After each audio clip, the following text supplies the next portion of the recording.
So guys, here is the $1 million worth advice that was given to this administration by SAN Agbakoba. But I tell you, the Tinubu's government has not deemed it necessary to implement any of these. Take a look at the moment as they watch Agbakoba speechlessly. Take a look. President Tinubu here had a petition, P2B versus President Tinubu.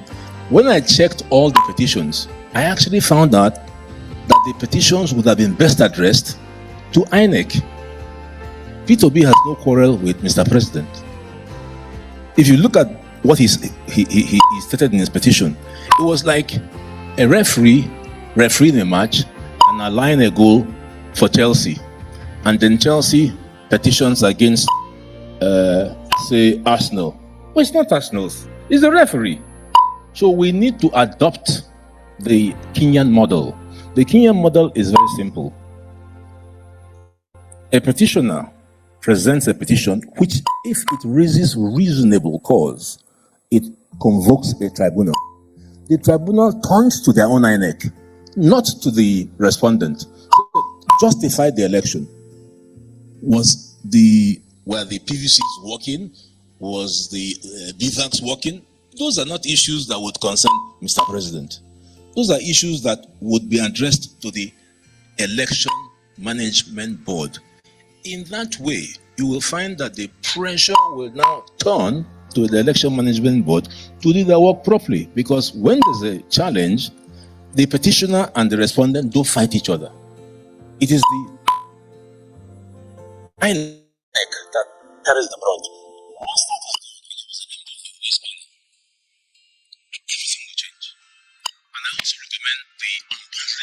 It's doing far too much.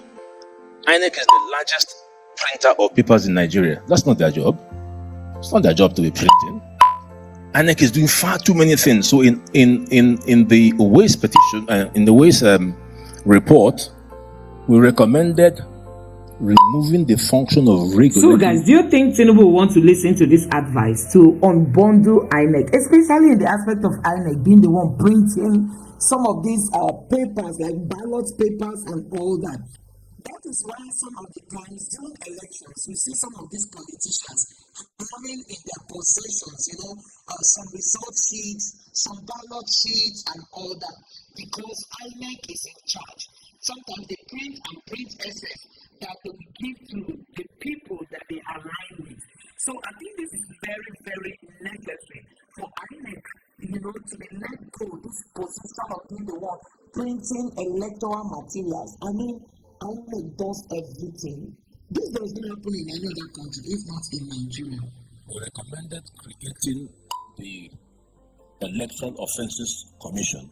So I would urge the 10th Assembly, presided over by its chairman, President Babio, to simply enact the recommendations.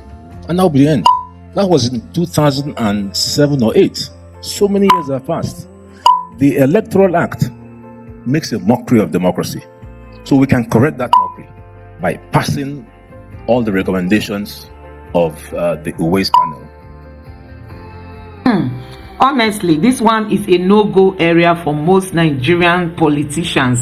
They will not want you to touch INEC because they know that INEC is their go-to man, honestly. The legal and judicial governance process. By the way, I'm speaking only to a narrow issue of development. I'm talking about governance. So governance is the process by which you can elevate economic and political matters to its optimum. I feel now that we are operating suboptimally. And if governance is well applied across what I'm saying, we can get to optimum performance.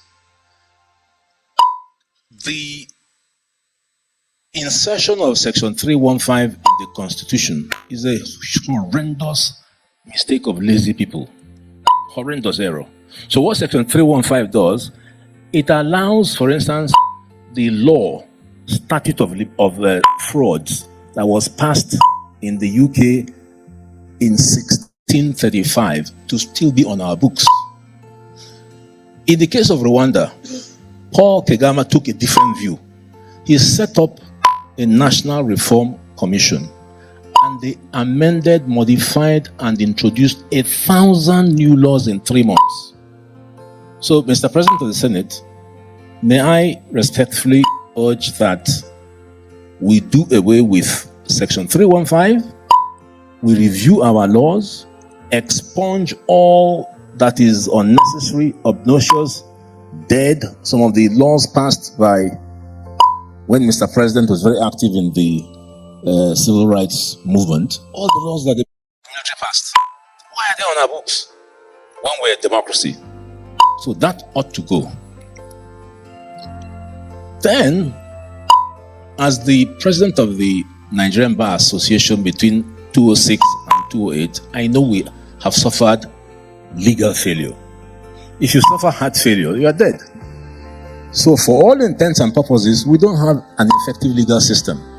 And in my practice, a lot of clients come and say, if we invest, how long would it take us to go through the courts? And when I say 5 to 10 years, they don't want to come. So if we are looking for investments, we've got to decapitate the legal system of Nigeria. We have to rewrite it. It can't stand. It's too old-fashioned. The same thing with the judicial system. You know, it's sort of ironic for me to say this, not only as a former president, as a senior advocate, as a former member of the Nigerian Judicial Commission. But when my dad was CJ of East Central State, we all wanted to protect the judiciary from military incursion. So we ring-fenced the judiciary. So everybody is afraid. No, don't touch their money. Don't do this, don't do this. And that philosophy carries forward today. The judiciary should not be as aloof as it wants to make out. I was the first, accompanied by my brother, Wole Olanipaku, who applied because we felt we were qualified to sit in the Supreme Court. The mafia there threw us out. It threw us out. You know why? Because we still mix administration of justice, which the National Assembly cannot with respect interfere, how they do their work, with judicial administration, which the National Assembly can make laws. There should be a law governing the process of appointment of senior judges. We can't leave it to the National Judicial Council. All the Constitution says is, once you're 15 years, you're qualified. But the National Judicial Council and the Supreme Court judges have formed a mafia. And we don't get there. And the Supreme Court is this is, with the greatest respect, the worst Supreme Court I have seen in my 45 years of practice. It has to change. A challenge for the National Assembly is to enact a law that deals with judicial administration. I didn't say administration of justice, so you can't go there because that is the internal workings of the judiciary. But judicial administration, no, the National Assembly can make laws. You pass a law so that I do not depend on the Chief Justice of Nigeria if I wanted to become a judge. The law will be passed stating the criteria to become a judge. You will find a big change. So I make that very strong recommendation to the National Assembly. I now turn to a point which I think deserves special attention. We can't pretend that there's hunger in the land. There's a lot of hunger. But I commend President Tinubu for the bold decisions he took. Very few would have taken it. You have to be commended to remove. In fact, I don't know whether you really thought about it because you said it in your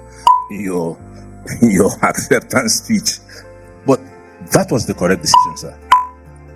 What needs to follow? No, don't clap, please. I'm not interested in claps. What needs to follow is the tough job that the National Assembly must do. You must recognize as leaders of your people that they're suffering. So you must now support the president with consequential legislation that will give them peace. I have introduced in my office, I never knew I would do that, and it's working, and some of them are beginning to have pot belly. I've introduced breakfast and lunch. Because they can, if you pay, for instance, your driver 100k, rice is 60k. How will he afford it? He can't. So I'm forced to now create a cooking staff for them. That means, Mr. President, not you, sir, this one. That means, Mr. President, that your work is heavy. Your work is heavy. And you know, please remember this, the only way people will respect, I saw you running at the stadium, which means you are loved back in Uyo. If you are not, they won't be there. The only way that all of our political leaders will be relevant in 4, 5, 6 years is to do good today. There's an urgency. Do good today so that you can walk the streets and they say, this is our man. Do good today. Make sure you use don't sleep. Do not sleep. Be awake. Be awake. Be worried about what your people want you to do. Then when you leave, you will find peace. You won't need to be protected because you have done what people wanted. They say, Ashiwaju, great man. Great man. But if those things that people want haven't taken place, no way. So this point I will make now is important. The most important thing we need is economic governance. As I said, Mr. President has taken a number of tough decisions. The Naira is devalued. The only one I haven't heard Mr. President talk about, and I'm sure you will, is how to... Personally, I don't like the word restructure. I prefer devolution. The center is too powerful. So I like to see something around devolution so that many people can participate. But in the sphere of economic policy, may I call attention, Mr. President of the Senate, to Section 16 of the Constitution, which actually makes Nigeria a socialist state. I'm not sure if people are aware of it. It makes Nigeria a socialist state. Please, when you read it carefully, the commanding heights of the economy belong to the government. That's not the intention. I think the intention is to make Nigeria a mixed economy, a liberal economy. So if we don't get the ideological basis of Nigeria's political economy right, nothing else will work. So I recommend that Section 16 should be modified. Now, the national economy has 5 fingers. It has the hard economy, it has the soft economy, it has the blue economy, it has the green economy, and it has the brown economy. All these will be tied by 3 important things: fiscal, monetary, and trade policy. Right now, Nigeria has no trade policy, and that, I think, is a big mistake. The last trade policy was in 2017. The CBN, they work on monetary. The CBN is carrying far too much responsibility. And quite sensibly, in the UK, their own CBN, the Bank of England, devolved power to 2 great institutions. And I think we need to see it here. The Prudential Regulation Authority. Their work is to make sure that the public trust we have in our banks is indeed followed. Our banks are not traders. It is a shame that me standing before you, I have never had a loan in this country because they want my grandmother who is dead to come.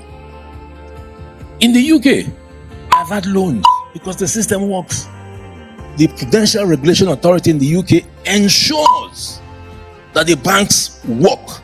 In fact, some of us keep saying, how is it in spite of all this poverty, the banks are making tremendous profits?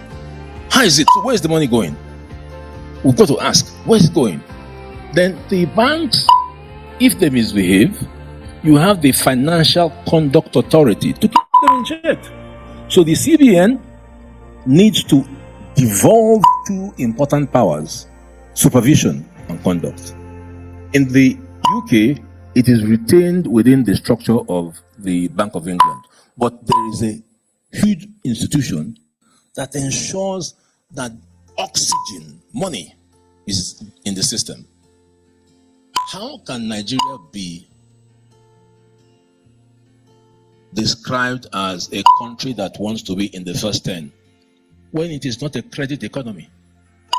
No country survives without a credit system. Nigeria is not a credit economy. So it is a matter of urgency that the National Assembly should look for ways to create a system which economists call gearing, to gear. If you have 100 naira and there's access to finance, you can gear it. When you gear it, then we all become the better. So gearing is crucial to create a credit economy. But it's important that the laws are there. Right now, the laws are not there. So these are some of the tasks that I urge the National Assembly to consider. One of the most important under economic governance is a national credit guarantee cooperation. These are people who give credit. They see your idea, it is good, they give you the money. We need that. When all these are in place, you'll be very surprised. The Nigerian economy will gear up. When I wrote a letter to the Minister of Finance in the last government, the response was, yes, we had forgotten Murphy. You see the name? Murphy. Ministry of Finance Incorporated. In her response, she accepted that Ministry of Finance Incorporated had study 83 trillion naira in Liverpool. And our so-called nonsense budget is 27 trillion. For a country of 200 million? No. Mr. President, sir. To you, sir. Mr. President of the Senate, our budget next year should not be less than 100 trillion. If it is, then we have failed. I don't want to say you have failed. I will say we have failed. But I know you know what I mean. 100 trillion. Go and look for the money. Look for it. There are 56,000 uncompleted projects around Nigeria. The federal lands alone. The money there is unbelievable. Look at the financial department.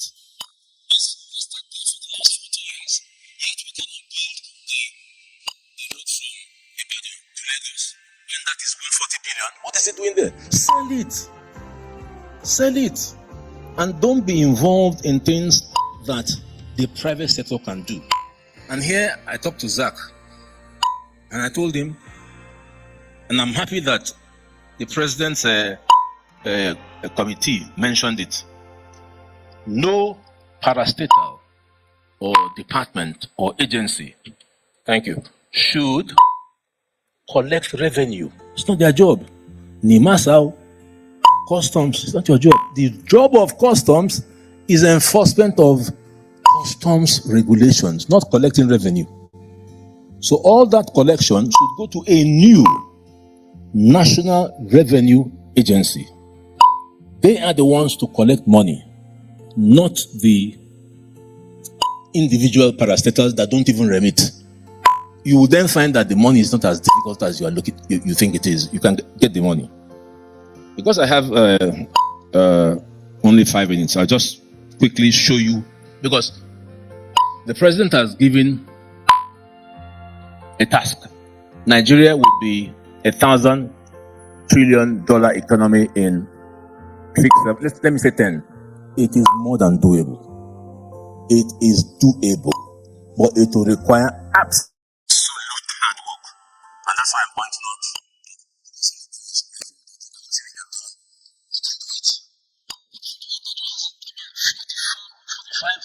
Absolutely required minerals, but not the laws. Not the laws. We have legal failure. Now, let me just return to a point I missed in under economic governance.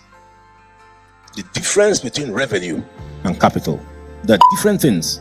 So revenue is the public revenue is consecrated by section 162 of the Constitution. Why is it that our leaders only concentrate on tax and not non-tax? There's a lot more money in non-tax than tax. So if you put tax and non-tax together, you're looking at more than 100 trillion. When His Excellency Oyetola had his meeting with us in Lagos, I showed him where to find the money. I showed him. So we can get the money. So it's possible. So tax and non-tax. Public revenue, federal government only has so much. But it is not federal government public revenue that drives the economy. It's capital. Capital. What is capital? Capital is the national asset. Let me just take housing. In Lagos, 98% of the housing have no title. No title. Therefore, you can't take a loan. Nobody will give you. I, standing before you, I have never gotten a loan. But I got a loan in the UK. I bought the first house. Because the legal infrastructure is there, I got the second one. Aren't you happy for me? I got the second one. I went back and I got the third one. But here I build standalone. I build one, I build the next one. Why? The legal infrastructure to draw capital does not exist. And I recommend you read Mystery of Capital by Hernando de Soto. It's a fantastic book.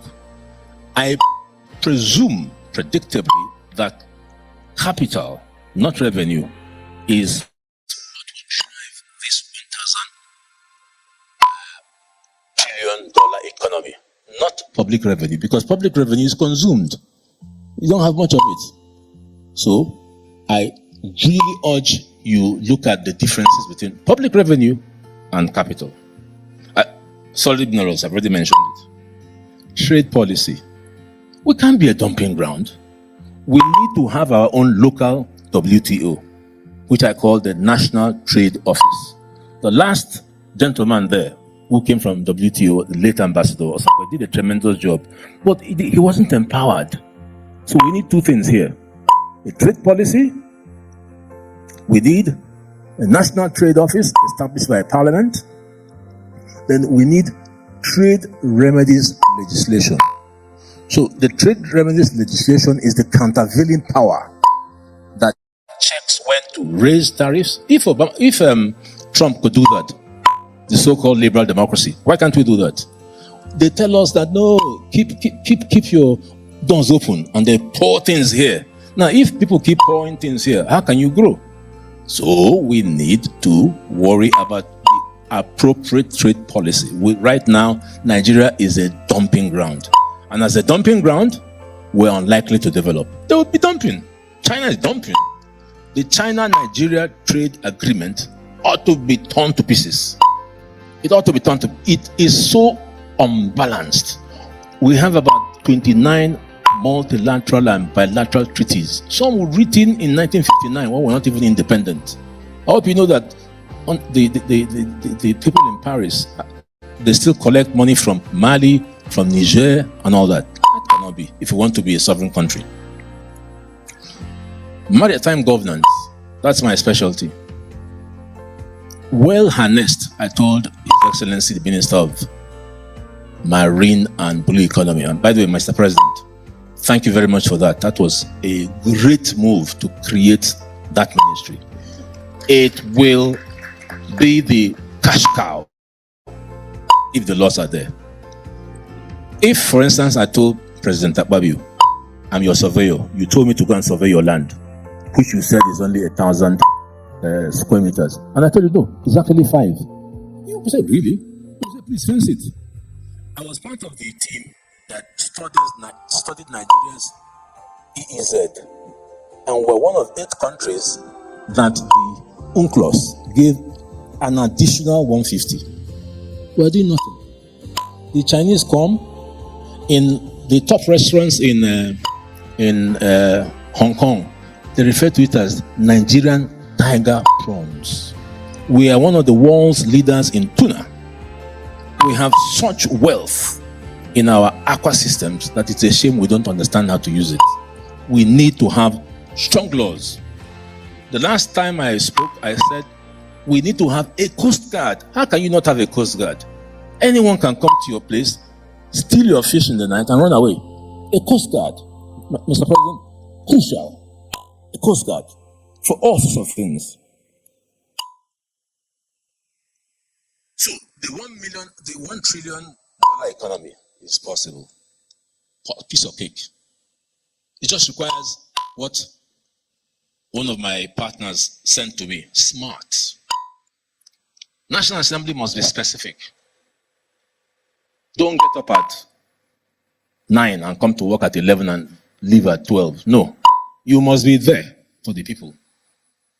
Mr. President, I want to see you in 4 years looking older. So that you would have been worn out. You will get up in the night, walking. The work of the National Assembly must be measurable. Must be able to measure it. It must be achievable. There's no point saying we will do all this and then you do nothing. It must be relevant. And it must be time bound because the first 4 years. So if SMART is applied to these principles I have enunciated, I can assure you the price of, which one again is it? The price of rice. The price of rice will go down. We are a great, blessed nation. No climate wahala. No, all those things. You see, no Gaza. No this, no this. What's wrong with us? Leadership. When I see 2 great men here, Mr. President here, my neighbor who abandoned me, Mr. President here, who conferred on me, Obon, so I'm waiting for my crown. I can only wish Mr. President the best. Look, what Nigerians want is not court cases. So let me tell you, they are not interested. They are not in, that is the private affair of the PDP and the APC. Now that the APC is there, make us happy. That is all we want. Do we move forward? That, I think, is the issue. I, as a 70-year-old, started civil rights when I was 29. It's a long time, but I still have hope. I have hope.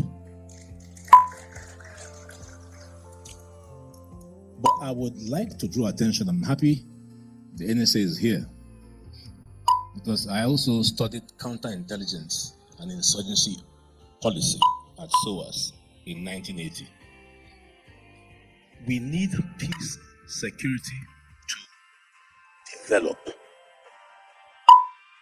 can't win, in my opinion, the war by armed forces. So I will suggest to the National Assembly to consider the possibility of inviting the ethnic nationalities, the owners of Nigeria. You know, the past national conferences, I was one, attended them over here. We have no stake in Nigeria in the sense that I am not an ethnic nationality leader. I suspect inviting these leaders together with our traditional rulers who seek a being ignored in the process. We might be able to resolve this Boko Haram, IPOP. By the way, my brother was kidnapped yesterday in Onitsha. Thank God he was released.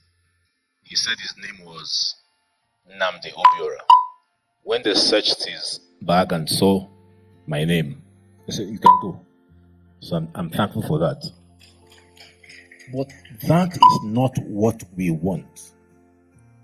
For the president to make progress with the president of the Senate, peace must reign. So the first task is, how do we find peace? Will it be by the armed forces? My answer is no. It will be by executive and legislative process to find how we can draw in Ohaneze, Afenifere, Pandef, Arewa, the traditional rulers that have been ignored. I personally believe they have a role in the constitutional process. If this is done, I feel we will achieve peace. So that's number one. I would like us to also consider moving away from 9 to 5 transactional legislative process to transformational uncommon process, which Mr. President here is familiar with. We need to change how we must have an objective. I will offer 10 objectives that will help. Mr. President has made 3 tough decisions. I agree with some and not all, but the removal of subsidy, entirely agree. It was a market correction. It's had an impact, so it's how we deal with the impact by legislation that will be helpful. Now, for us to have had a unsettled constitution for 23 years ought to end with the 10th National Assembly. 23 years is a long time to be discussing the constitution. So I would suggest that the first thing would be, how do we get a new constitution? There are 2 ways. The first is what the National Assembly is doing now, which I disagree with. I prefer the solution proffered by the late Ben Wabeze. He refers to the extraordinary powers of the National Assembly. The National Assembly has 4 types of legislative powers. Only one is in use. The National Assembly is the National Assembly sitting as the House of Assembly of the federal government, pursuant to Section 4.2 of the Constitution. But please check Section 4.1. The National Assembly is the National Assembly sitting as the sovereign parliament. Section 4.1. So the National Assembly is at once the House of Assembly of the federal government and the House of Assembly of the Federal Republic of Nigeria. In fact, if you recall, when the National Assembly was groping to find powers to invoke the doctrine of necessity, Section 4.1 was the power to use. Now, Section 2.1 gives a very vital power in the Constitution. It describes Nigeria as indissoluble. So the sovereign power of Nigeria is to be found in Section 2.1. And there's only one citizen that carries the sovereign authority of Nigeria. As far as I researched, there's only one citizen who is referred to as the President of the Federal Republic of Nigeria. And that is President Tinubu. No other person. Every other person is either Federation, AGF, CJN, but no other person is referred to. And there's a purpose for that. So the President of Nigeria carries with him the authority of the Federal Republic of Nigeria. The Federation is not a political entity. It's merely a subdivision within the Sovereign Republic of Nigeria. So it's important that the National Assembly, in carrying out its legislative functions, will understand that it has a trinity of powers, the final one being the FCT. So when that scope is understood, Professor Wabeze says there are 2 broad ways you can deal with the Constitution. One is Section 8 and Section 9, which you are using, but has taken us 23 years in altering the Constitution. The other one is what he calls constitutional replacement, which happened in 1963, because the Constitution right now is not an act. It is a schedule attached to an act. So Professor Wabeze says if you invoke Section 4.1 and Section 4.4 of the Constitution, all you need to do is detach the schedule from the act and replace it with the new Constitution. And that is the matter resolved. Rather than every new assembly, we keep discussing the same issue. Because we can't make economic and political progress if we have a discussion that is lasting 23 years. So that is the point I would like to leave. So guys, you have seen it for yourself. Let the truth be told. Do you think these are politicians who were seated there watching and listening to Mr. Agbakoba who want to take some of these advices that he has given them, especially in the aspect of election, the judiciary, unbundling INEC, unbundling the CBN, all those sensitive areas that they use, to in covering up? Do you think they want to touch those aspects? I don't really know, but for me, I don't think they are ready. I don't think they are ready. This Uwe's report that talks about, a kind of overhauling INEC and our electoral system, has been there even right from the days of Jonathan, but all these things have been ignored because these politicians just want it in a way that it will favor them so easily, and that is why we are not moving forward. But I'm so happy seeing Mr. Agbakoba showing his patriotism for the country by coming out to profile some of these suggestions and solutions to our problem. And you could see the president of Nigeria right there, looking at him, listening to him, and understanding what he's saying. The question remains, are they ready? Are they going to take some of these advices and a kind of apply them if really they want to see Nigeria progress, or are they just there to work for their own interests? We've seen them already making moves ahead of 2027 election, even without giving Nigeria those little dividends of democracy that we are asking. So guys, that is it. The only problem we have in this country is not as if we don't have laws. It's not as if we don't have laws that are strong enough, but the political will of our leaders in ensuring that our law works for everybody, not for a certain group of persons. That is when Nigeria has problem. So let me know what you think about this video in the comment section below. Please don't forget to subscribe to the channel, turn on the notification bell, and let's see you again in my next video. Thank you.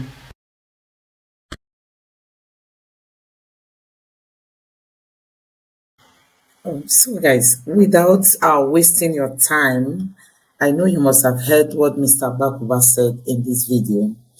Honestly, it pains my heart when we have seen or listening to a learned man like this with so much knowledge and information. And most times he comes out to speak, but nobody takes his advice. Nobody takes what he says, as in they don't see it relevant, because we have politicians who are focused on accomplishing their own personal interests, their own personal good. We all see them, we saw them seated and listening, watching him speaking and dishing out. It's just that he didn't have time, because at the time they had to give him signal that he had just 5 minutes to go, and he told them he had so much suggestions to make. The question remains, are they really willing to help Nigerians to survive? Are they really ready to help our democracy survive? Honestly, when you look at the way things are going in Nigeria, you know that these are politicians. They are not ready for this kind of advice coming from Mr. Agbakoba.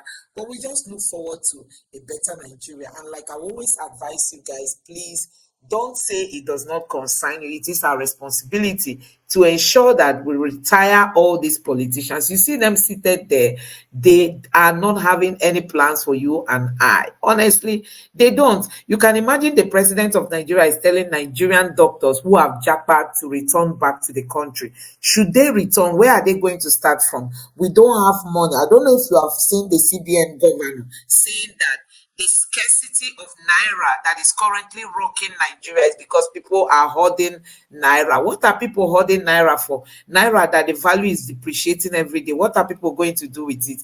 So you can see that there is confusion everywhere. They don't even know what to do. And that is just the challenges we are having today. They don't know what to do. They are just coming up with excuses every day, from telling us that they met a bankrupt Nigeria. Today, we don't have money. As in, if you go to the banks, you can't really withdraw the amounts that you want.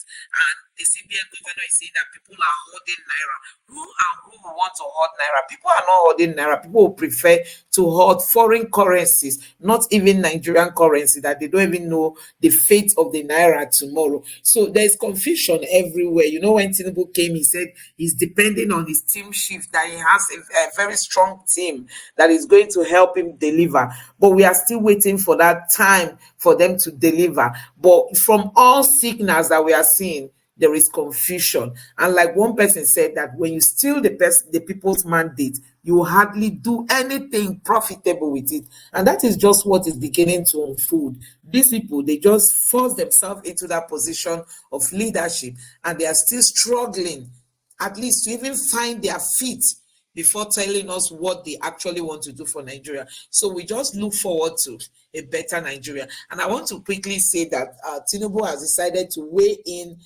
the ongoing crisis happening in Rivers State. We all know that Wike is really fighting Fubara, trying to ensure Fubara does not continue as the governor of Rivers State. But the people are with him. But Wike feels he has the power, he has the money, he has the judiciary and all that. That is just where they are relying on.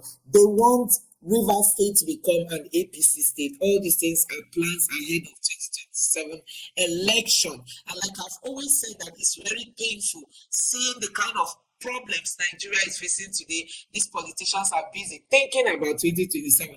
Can't you really sense the insensitivity in them? They don't care that Nigerians can't eat, that there's no money out there. Look at the Christmas. So many people, so many families cannot even celebrate because there's no money out there. But you can see them just strategizing, planning for 2027 without trying their best to deliver, for this very administration, this very term or tenure that they have taken over. So let's just hope that that tomorrow will be better. But all we know is that we need somebody like Peter Obi to come rescue Nigeria, and that is why I keep assuring you guys that no how a new Nigeria will be better. It might take long, like Peter Obi said, that it is not going to be an easy task retiring these politicians, but let's be focused and let's be consistent in our efforts, putting in our effort. A new Nigeria is possible. So thank you very much for joining this live session. Let's see you again tomorrow. Good night and God bless you. Please don't forget to subscribe to the channel, turn on the notification bell, and do me that favor of giving this video a like so that YouTube can recommend it to for more people to watch. And see you tomorrow again. Good night and bye. So, guys, if you are a Nigerian, you already know that the problem we have in this country is leadership problem. Nothing outside that, just leadership problem. And we've seen people who have no clue on how to, address our challenges come to hijack political positions, and they find themselves in position of power they know they cannot handle. And I tell you, that is just exactly what Nigerians are going through at the moment. And like we all know that the future of this country is left in the hands of the youth. I mean, the Nigerian youth, the African youth, we are the ones to liberate our various countries and the continent at large. And that is why you should deem it necessary to air your view, to participate in this revolution, to ensure your voice is heard, to tell this government where they are not doing well, to boldly call a spade, and not to not to hide under the canopy of "it's my party," and you allow this country or this continent to be run down by people who have no clue on what leadership is all about. Let me know what you think about this in the comment section below. Please don't forget to subscribe to the channel and turn on the notification bell. Thank you.